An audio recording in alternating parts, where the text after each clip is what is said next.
নমস্কার বন্ধুরা, মেঘার সাথে বাঙালিয়ানার আরও একটি নতুন পর্বে আপনাদের সবাইকে স্বাগত। আজকের পর্বে আপনাদের সঙ্গে আমি শেয়ার করছি ডিম দিয়ে দারুণ সুস্বাদু মুসুর ডালের খিচুড়ির রেসিপি। এই খিচুড়ির সাথে খাওয়ার জন্য অন্য কোনো সাইড ডিশ কিন্তু না হলেও চলে, কারণ এই খিচুড়ি শুধু শুধু খেতেই দুর্দান্ত লাগে। তাই যেদিন খুব বেশি কিছু রান্না করতে ইচ্ছে করবে না, সেদিন একদম ঝটপট এই ডিম দিয়ে মুসুর ডালের খিচুড়ি তৈরি করে নিতে পারেন। খেতে অসাধারণ সুস্বাদু হয় এবং এটা বানানোও কিন্তু ভীষণ সহজ। তাহলে চলুন আজ এই রেসিপিটাই দেখে নেওয়া যাক। প্রথমে আমি এখানে মুসুর ডাল এবং চাল ভিজিয়ে রেখেছি। চাল এবং ডাল এই দুটোর পরিমাণ কিন্তু আমি একদম সমান সমান নিয়েছি। 1 কাপ চাল এবং 1 কাপ মুসুর ডাল নিয়েছি। আর এখানে কিন্তু রেগুলার ভাত খাওয়ার জন্য যে চাল ব্যবহার করি, মানে সেদ্ধ চাল দিয়ে এই খিচুড়িটা তৈরি করছি। চাল এবং ডালটা খুব ভালো করে ধুয়ে আধ ঘন্টা মতো এগুলোকে ভিজিয়ে রেখেছিলাম। এইভাবে একটু ভিজিয়ে রাখলে খিচুড়ি রান্না করতে সময়টা অনেকটা কম লাগবে। এবার চলে যাচ্ছি আমি পরবর্তী স্টেপে। একটা কড়াই ভালো করে গরম করে তার মধ্যে আমি 2 টেবিল চামচ সরষের তেল দিয়ে দিলাম। রান্নাটা অবশ্যই সরষের তেলেই করবেন, তাতে এই খিচুড়ির স্বাদ কিন্তু অনেক বেশি হবে।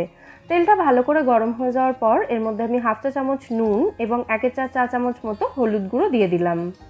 এবার 4টে সেদ্ধ ডিম এই তেলের মধ্যে দিয়ে ভালো করে ভেজে তুলে নেব। আর ডিমের গায়ে 2-3 জায়গাতে এরকমভাবে একটা ছুরি দিয়ে চিড়ে দিয়েছি, তাতে ডিমটা ভাজার সময় ডিম ফেটে যাওয়ার সম্ভাবনা কম থাকবে। মিডিয়াম ফ্লেমে 1 থেকে 1.5 মিনিট সময় নিয়ে ডিমগুলোকে ভালো করে ভেজে তুলে নেব। দেখুন ডিমগুলো ভালো মতো ভাজা হয়ে গেছে। এবার এগুলোকে আমি তেল থেকে তুলে নিচ্ছি। আর এই তেলে এবার 4 টুকরো আলু দিয়ে আলুগুলোকে ভালো করে ভেজে তুলে নেব। এই খিচুড়ির মধ্যে চাইলে আপনারা কিছু সবজি যেমন ফুলকপি, বিনস, গাজর এগুলোও দিতে পারেন। আলুগুলো ভালো করে ভাজা হয়ে গেছে, এগুলোকে আমি তেল থেকে তুলে নিচ্ছি। এবার এই তেলের মধ্যে ফোড়নের জন্য দিয়ে দিচ্ছি আমি 1টা শুকনো লঙ্কা, 1 চা চামচ গোটা জিরে, 1টা তেজপাতা এবং থেতো করা গরম মশলা, মানে গোটা গরম মশলা 1/2 চা চামচ মতো। 1 টুকরো দারচিনি, 2টো ছোট এলাচ এবং 3টে লবঙ্গ আমি থেতো করে এর মধ্যে দিয়েছি। জিরের কালারটা ব্রাউন হওয়া পর্যন্ত ফোড়নটাকে ভালো করে ভেজে নিয়ে এবার এর মধ্যে আমি দিয়ে দিলাম একটা বড় সাইজের মিহি করে কুচোনো পেঁয়াজ। পেঁয়াজের কালারটা পুরোপুরি চেঞ্জ হওয়া পর্যন্ত পেঁয়াজটাকে ভালো করে ভেজে নিতে হবে। 2 থেকে 3 মিনিট মতো লাগবে পেঁয়াজটা ভাজা হতে। পেঁয়াজটা ভাজা হয়ে গেলে এর মধ্যে 1.5 টেবিল চামচ মতো আদা রসুন বাটা দিয়ে দিলাম।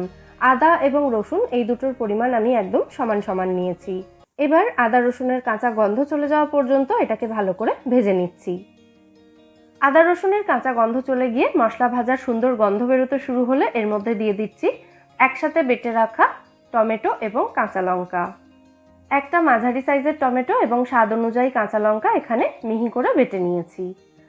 এরপর এর মধ্যে দিয়ে দিচ্ছি 1/2 চা চামচ হলুদ গুঁড়ো, 1/2 চা চামচ কাশ্মীরি লঙ্কা গুঁড়ো দিয়েছি, এটা আপনারা স্কিপও করতে পারেন। আর দিয়ে দিয়েছি 1/2 চা চামচ জিরে গুঁড়ো এবং 1/2 চা চামচ ধনে গুঁড়ো। তারপর সমস্ত উপকরণ একসাথে খুব ভালো করে মিশিয়ে নিচ্ছি। মশলাগুলো ভালো করে মেশানো হয়ে গেলে আগে থেকে ভেজে রাখা আলু এবং ডিমগুলো দিয়ে দিচ্ছি। তারপর আবার সমস্ত উপকরণ খুব ভালো করে মিশিয়ে নিচ্ছি। দেখুন মশলাটা এই সময় একটু শুকনো মনে হচ্ছে, তাই এর মধ্যে মিক্সার জারটা ধুয়ে সামান্য একটু জল দিয়ে দিলাম আমি। জল দিয়ে এবার আলু এবং ডিমের সঙ্গে মশলাটাকে কষিয়ে নিতে হবে 2-3 মিনিট সময় নিয়ে। গ্যাসের ফ্লেমটা এই সময় লোতে রাখতে হবে। আলু এবং ডিমের সাথে মশলাটাকে আমি খুব ভালো করে কষিয়ে নিয়েছি। এবার এই মশলা থেকে ডিমগুলোকে আমি তুলে নেব। ডিম খুব বেশিক্ষণ রান্না করলে কিন্তু শক্ত হয়ে যাওয়ার চান্স থাকে, সেই জন্য ডিমগুলো এই সময় তুলে রাখছি। মশলা থেকে তেল ছেড়ে গেছে, দেখতেই পাচ্ছেন, তার মানে মশলাটা কিন্তু ভালো মতো কষানো হয়ে গেছে। এবার ভিজিয়ে রাখা চালটা জল ঝরিয়ে এর মধ্যে দিয়ে দিয়েছি। তারপর মিনিট 2 সময় নিয়ে মিডিয়াম টু হাই ফ্লেমে রেখে চালটাকে ভালো করে ভেজে নেব। চালটা কিছুক্ষণ ভেজে নেওয়ার পর এর মধ্যে একই রকমভাবে ভিজিয়ে রাখা ডালটা জল ঝরিয়ে দিয়ে দিচ্ছি।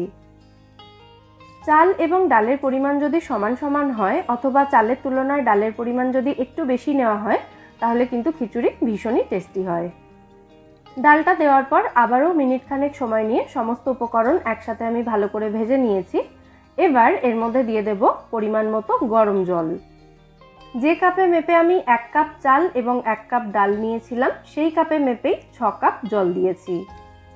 আমি খিচুড়ি একটু ঘন পছন্দ করি, তবে আপনারা যদি টাইট রাখতে চান খিচুড়িটা, তাহলে এখানে 5 কাপ জল দিলেই হবে। স্বাদ মতো নুন দিয়ে দিলাম। তারপর সমস্ত উপকরণ একসাথে খুব ভালো করে মিশিয়ে দিচ্ছি। এবার কড়াইটাকে ঢাকা দিয়ে গ্যাসের ফ্লেমটা মিডিয়াম রেখে এটাকে 15 থেকে 20 মিনিট মতো বা যতক্ষণ না চাল ডাল আলু সমস্তটা ভালো মতো সেদ্ধ হচ্ছে ততক্ষণ পর্যন্ত রান্না করে নেব। আমি প্রায় 15 মিনিট মতো খিচুড়িটা রান্না করে নিয়েছি। এখন চাল ডাল আলু সবটাই কিন্তু ভালো মতো সেদ্ধ হয়ে গেছে। পরে আমি দেখিয়ে দিচ্ছি। এই সময় খিচুড়িটাকে ভালো করে একটু নাড়াচাড়া করে দিলেই কিন্তু ডালটা গলে গিয়ে খিচুড়িটা ঘন হয়ে যাবে।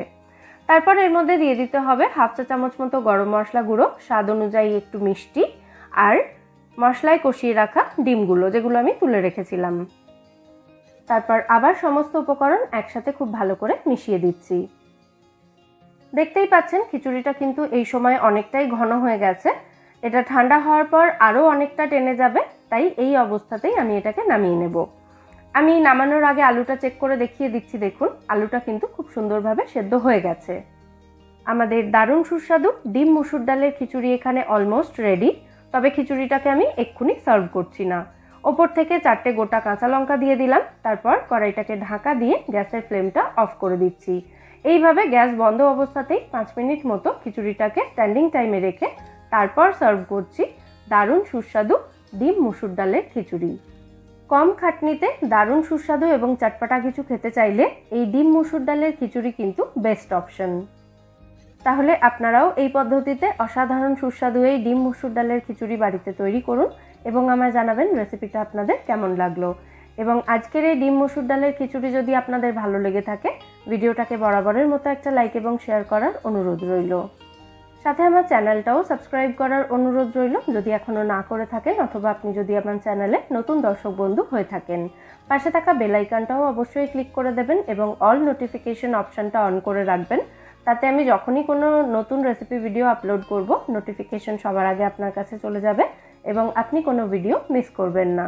ফিরে আসবো নতুন কোনো রেসিপি নিয়ে। সবাই সুস্থ থাকবেন, ভালো থাকবেন এবং সবাইকে খুব ভালো রাখবেন।